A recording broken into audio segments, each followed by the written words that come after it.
welcome into this evening's presentation of the Conference USA on ESPN+. Tonight, it's an old Southwest Conference rivalry renewed as the Texas A&M Aggies take to the road to battle the Rice Owls. And with that, we say hello, everybody. My name is Garrett Jones alongside Jason Metco. Jason, two teams that know each other playing year after year, but both looking to keep the bats going tonight in a bit of a different era for both schools. Really, it's first-year team at A&M. 2-2. Rope to right center field. That ball with some carry. Back goes Garibay. He'll watch it fly out of here. Grand slam. Jack Moss clears the bases. And Texas A&M has opened up an 8-2 lead. That one's punished to left center field. Hanging up. It is gone. Logan Britt, his second two-run shot of the night. And the Aggies break the tie. It's now a 10-8 lead. 2-2 pitch. Cut on and missed. Majors comes into the game and gets a major strikeout. Garibay sends that one deep to the gap. Playable up and smothered to end the game by the center fielder Logan Britt. Texas A&M comes to Houston and walks away with a 15-8 midweek win.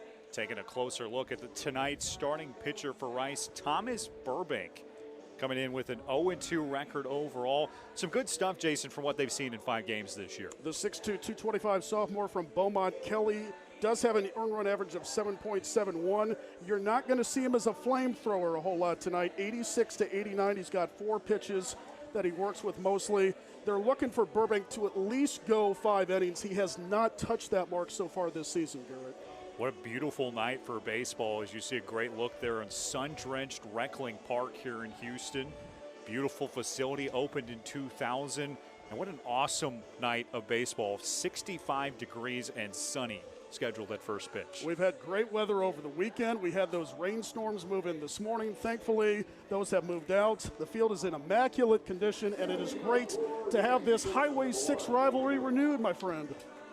We are just about ready to get things going here this evening. So glad you're with us. Kick back, relax, and enjoy a wonderful tilt of the collegiate game and the American pastime. Texas A&M coming in at 12-7 overall. Rice in at 6-15. But as you mentioned, Jason, opportunity to improve tonight off a great weekend. First pitch from Burbank comes in at 7:02 in front of a fantastic crowd here tonight. We mentioned these two familiar with each other. Texas A&M actually participated in the most attended game here at Reckling Park back in 2014 in a regional.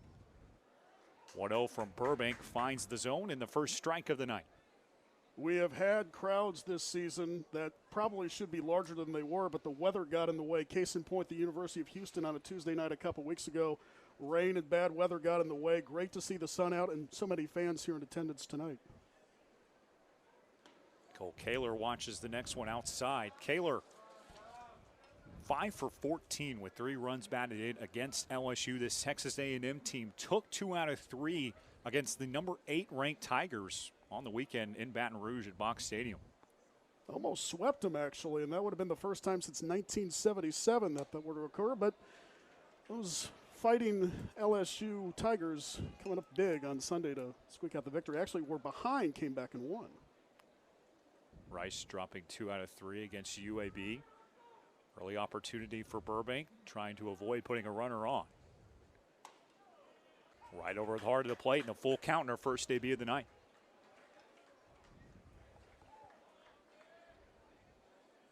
Thomas's longest outing this year, 4 2/3. Did that against Lamar as well as Sam Houston. The 2 losses to his record this year at Texas, number 2 team in the country, and against the Harvard Crimson.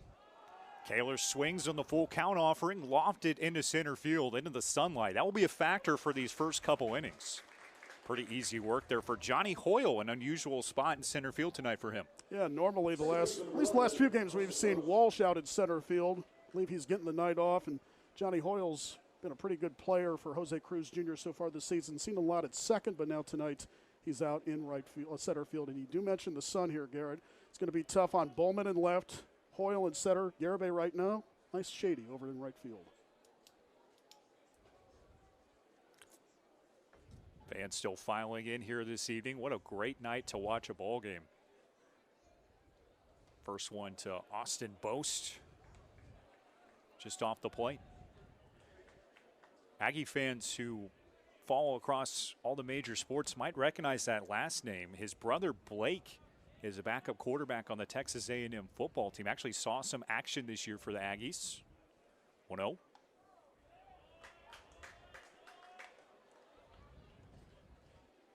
Texas A&M, obviously with a rich and storied baseball tradition.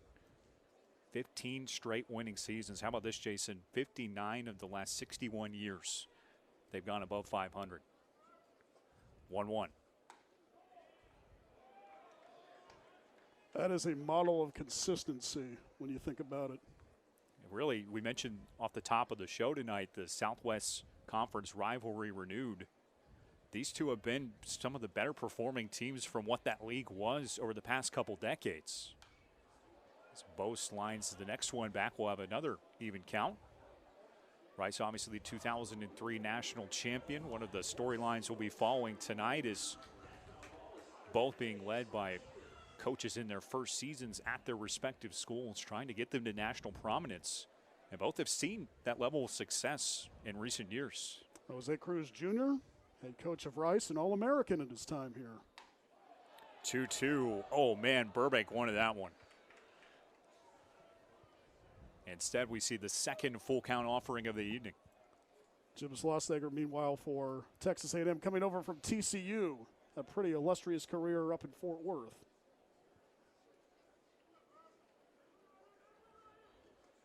One more 3-2.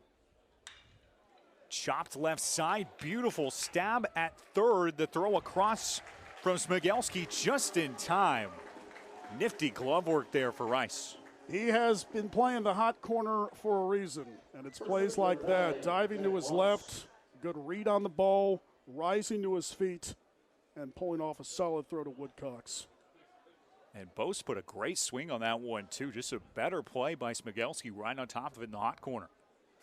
If you haven't seen him, he's only a freshman, and he has really shined in the first part of this season for the Owls. A bit of a surprise, I think, Jose Cruz Jr. and company would say. Lefty on lefty as Burbank misses outside to a very formidable Jack Moss, over 400 with the batting average thus far this year. Looking to get out of his first inning tonight, 1-2-3. Moss will be a significant challenge as the defense shifts to the left. Leads the team in at-bats, in runs scored and hits. 0-2 hole here as Burbank gets the call that time. Our home plate umpire, Michael Durantes, tonight.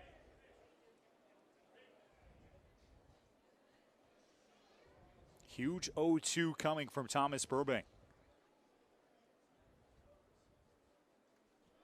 Try to get him to chase 71 miles an hour.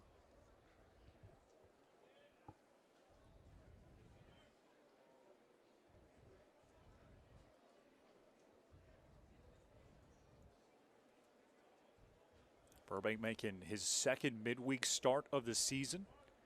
It's always such a challenge for collegiate coaches to identify a guy they can count on in the midweek spots. 1-2. Same pitch, same result. 72 outside. 2-2 upcoming.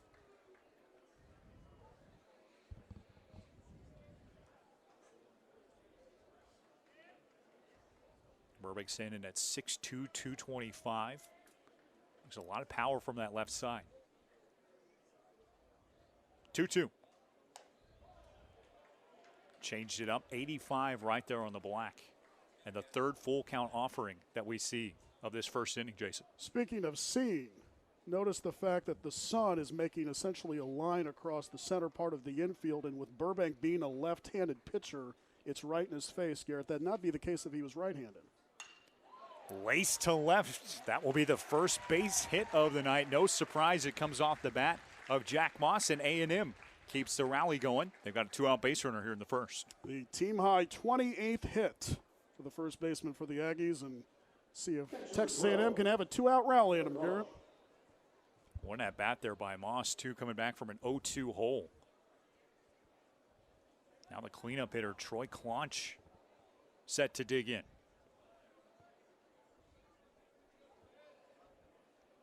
Troy's batting .318 this season. doing the catching duties tonight.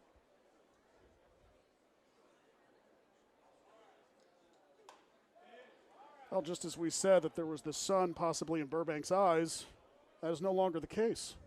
The entire infield now under shadows due to a high, thin cloud that's worked its way around here. A&M trying to force a run across here in the first. That's something that they've done extremely well this year, outscoring opponents 29-2 in the first. Doesn't look like that will happen here tonight. Beautiful throw across the diamond from Gallo. That will end the top of the first. Thomas Burbank does a pretty good job pitching around a 2-out hit. We'll be right back for the bottom of the first.